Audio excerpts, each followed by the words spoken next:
दीपा नाम की एक लड़की थी जो दिल्ली शहर में अपनी माँ के साथ रहती थी। वो काफी अच्छे स्वभाव की थी और दीपा बड़ी ही मॉडर्न लड़की थी जिसे नए नए और महंगे महंगे कपड़े पहनने का काफी शौक था। एक दिन ऐसे ही वो अपनी माँ के पास जाती है और माँ बोलती है, बेटा कल जरा अच्छे से तैयार होकर आना, हमारे घर में मेहमान आने वाले हैं। तुम थोड़े अच्छे कपड़े पहन कर लेना, रोज की तरह इतने छोटे छोटे कपड़े मत पहनना, ठीक है ना बेटा?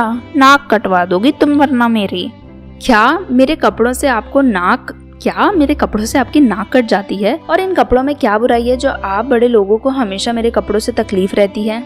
अरे बेटा वैसे तो कुछ खराबी नहीं है, पर क्या करें, कल मेहमान ऐसे ही आ रहे हैं जिनके सामने थोड़े अच्छे कपड़े पहनो जो अच्छे लगे तुम्हारे ऊपर। और मैं कभी कुछ बोलती हूँ क्या? कभी बात मान लो। ऐसा कौन आ रहा है कि आज मुझे कपड़ों को लिए बोल रही हो? मैं उन्हें जानती हूँ क्या? और अगर नहीं जानती हूँ तो मुझे उन्हें जानने में कोई इंटरेस्ट नहीं है, मुझे तो यही कपड़े पहनने दो। अरे बेटी कल हमारे घर में राहुल और उसकी माँ आ रहे हैं, हमसे मिलने बहुत सालों बाद आए हैं। याद है ना वो राहुल जिसके साथ तुम बचपन में खेला करती थी? फिर वो सब बैंगलोर चले गए थे, इसलिए ही तुम्हें बोल रही हूँ ढंग के कपड़े पहनने को। पर उसमें कपड़ों का क्या है, वो तो हमारे यहाँ बचपन से आते हैं और वैसे भी इतने सालों से जानते हैं ना। लेकिन ठीक है आप बोल रही हो तो पहन लूंगी कुछ ढंग की चीज।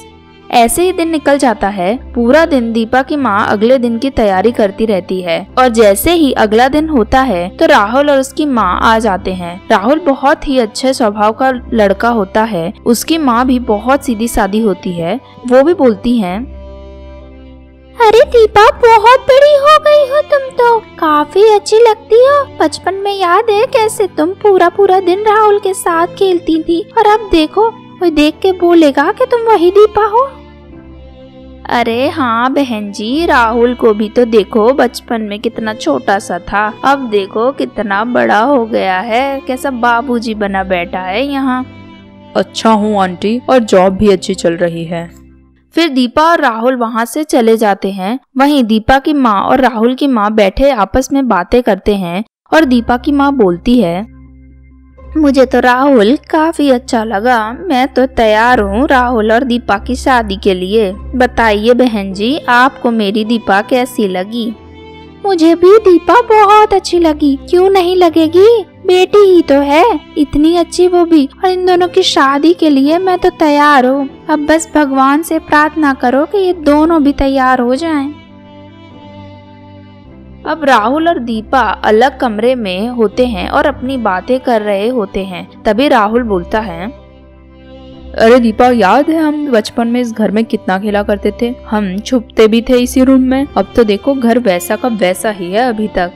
हाँ और तुमको तो देखो कितने बड़े हो गए हो, अब बॉडी भी अच्छी बना ली है अब तो तुमने। याद है बचपन में तुम कैसे मोटे से हुआ करते थे? हाँ याद है, वैसे तो तुम छोटे में बहुत अच्छी दिखती थी और बड़ी होने के बाद भी वैसी ही हो। वैसे तुम्हें पता है ना मैं और मेरी मम्मी यहाँ इतने सालों बाद तुम्हारे घर क्यों आए हैं? हाँ तो तुम ही बता दो कि इतने सालों बाद कैसे आना हुआ। हमारे घर वाले हमारी शादी करवाना चाहते हैं, इसलिए हम आज ऐसे ही मिल रहे हैं, वो भी अकेले में, और इसीलिए मैं और मेरी मम्मी तुम्हारे घर आए हैं। शादी अभी इतनी जल्दी ऐसे कैसे हो सकता है?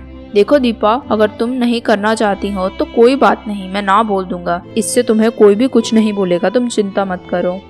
अरे नहीं वो बात नहीं है, मैं तो बस इसलिए बोल रही हूँ क्योंकि मेरे घर में मैं बहुत ही अच्छे तरह से रहती हूँ। इस तरह कुर्ती नहीं पहनती हूँ मैं जो आज मैंने पहनी हुई है। मैं ढंग के कपड़े पहनती हूँ, शॉर्ट स्कर्ट, शॉर्ट ड्रेसेस, और शादी के बाद मैं वो सब नहीं पहन पाऊंगी, रोक टोक हो जाती है ना। अरे तो पहन लेना, उसमें कौन सी बड़ी बात है, तुम बस हाँ कर दो, इन सब बातों की चिंता तुम्हें करने की कोई जरूरत नहीं है। ऐसे ही दीपा और राहुल के घर वाले उन दोनों की शादी बड़ी धूमधाम से करवा देते हैं। वहीं अब दीपा अपने ससुराल में रहने लगती है और वहाँ उसे बिल्कुल भी रोक टोक नहीं होती है, कपड़ों के मामले में भी नहीं या किसी भी मामले में नहीं। दीपा की सास कभी कभी टोक दिया करती थी। ऐसे ही एक दिन दीपा बोलती है,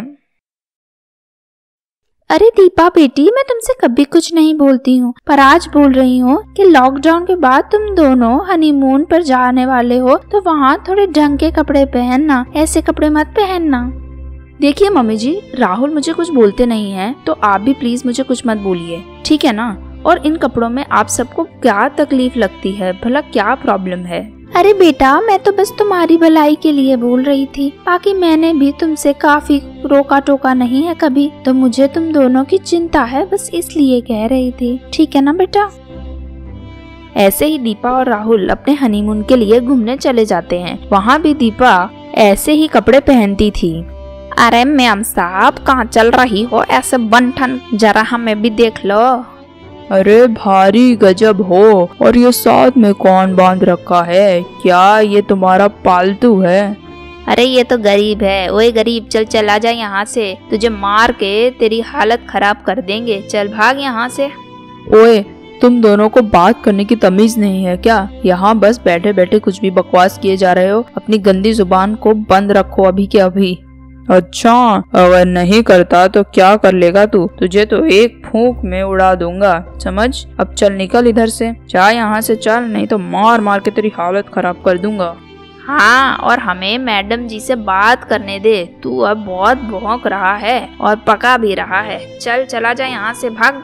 तुम लोग बहुत ही बेकार हो, तुम लोग ऐसे नहीं सुधरोगे, तुम्हें तो मुझे ही सुधारना पड़ेगा।